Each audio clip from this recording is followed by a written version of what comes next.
So the last 24 hours were again really positive. We engaged with about 60 youth around the high-risk area, probably 50-50 with the youth workers and the police officers.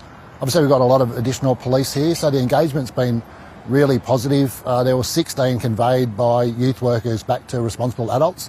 There's been no arrests at all, so there has been a high compliance, a really high compliance, which is really positive. Yesterday afternoon I had the opportunity to meet with a group of girls who actually consume a lot of our time, and they're actually, they've entered the criminal justice system, and there was about 8 of them, and they were with 2 responsible adults. And I had to talk to them, and they were really, really positive, understood the curfew, and they're actually going to their auntie's house because they didn't want to be out at night. And when I spoke to them about, what can I do, or what can the police, or what can the government do to help them, they actually said social media really pressures them. And it goes on to the fact that, we see TikTok and all the other social platforms that really inform how people behave and, the expectations. So social media is really problematic for some of the behaviours youth are engaging in at the moment. Yeah, this suggestion that people have been showing off, wanting to attempt things to then put it on social media. Yeah, absolutely. And I think, they've got the host to boast legislation in New South Wales, and that's something I've been talking about with the Police Minister and the Chief Minister about how we can do some reform work around the social media aspects, how it's connected to crimes, because we see, we saw the death of an 18-year-old male in a stolen motor vehicle, and we see that phenomena across social media, across Northern Australia, about people prompting each other to steal cars and show off their antics on that, which causes incredible harm to the community and to the young people. Michael Murphy, let's talk about this possible legal challenge from the Police Association, because they're saying that they've received this advice that what your officers are doing there is potentially unlawful, that these emergency powers can't be used to quell civil disobedience. But that's exactly what you're using the curfew to do, isn't it? I mean, what are you going to do if there is a formal legal challenge? If there's a formal legal challenge, there's a process with the court system. But what I can tell you, Lisa, is that there's 3 things the Act's not used for. It's for the suppression of civil disorder, armed combat, or ending a strike. We're not using the Act for any of those. Usually the Act's implemented for emergency management hazards, which are natural hazards, which are cyclone, floods and fires.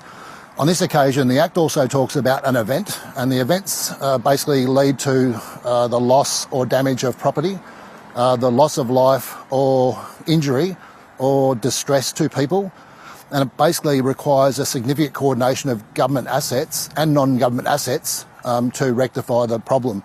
So what we're doing is using all the government assets. We've declared the emergency situation to make sure there's a coordinated effort over the next 14 days to remedy the situation, because that's what Territorians and residents of Alice Springs have been asking for, and particularly listening to our workforce, they need help. But weren't you using... So given the fact that... Sorry, carry on. So in the lead up to the declaration, we saw the senseless attack and violent attack of a 16-year-old girl who was bashed and stripped. We saw an 18-year-old male die in a stolen motor vehicle right in the heart of the CBD. We saw a significant attack on a licensed premises in the CBD by over 100 people, and then an attack or a fight between 150 people who are armed, and we've affected many arrests. So, it's about if, there's violence occurring or those community concerns have existed or they can exist into the future, that's when we can apply the Act. Right, so you don't think there's anything... You don't think there's anything then to the argument that what you're doing is quelling civil disobedience and therefore that would make it open to legal challenge?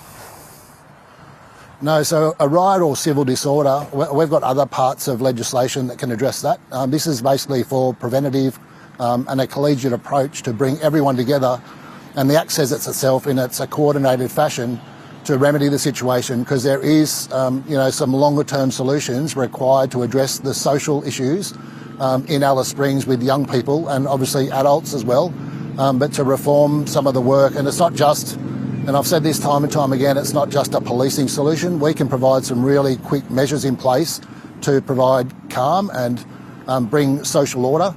But the social order, the longer term and medium term issues which we're working with, really rest with the community and the senior Indigenous leaders and the youth of the town, who have got a really strong voice, and they own the future of this town. So that's who we're relying on provide some of those solutions into the future. Do you think the curfew should be extended?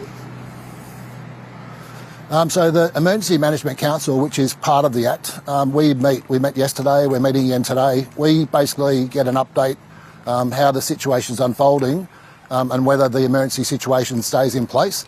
So at the moment, we believe it must stay in place, and we'll review that most days. And then when there's a decision that we don't think it exists and we've got some sustainability options to keep public safety and social order in hand, we'll make a recommendation to the Minister to rescind that emergency situation. So at the moment it's in place until a set date. You're saying you'd be open to it continuing and being ongoing.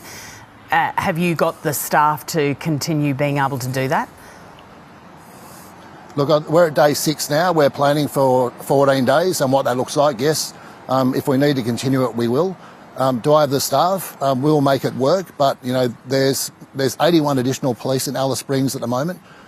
There's other parts of the Northern Territory that had police withdrawn to come and to do that. So there's actually, detectives that have put their work aside while they come down here in uniform and help the community of Alice Springs. So I can't sustain that for a long time, but there's an investment forthcoming, with the Northern Territory government, with the police review coming up soon. We'll see more police, hopefully, into the future, which can help, enforce the laws in Alice Springs.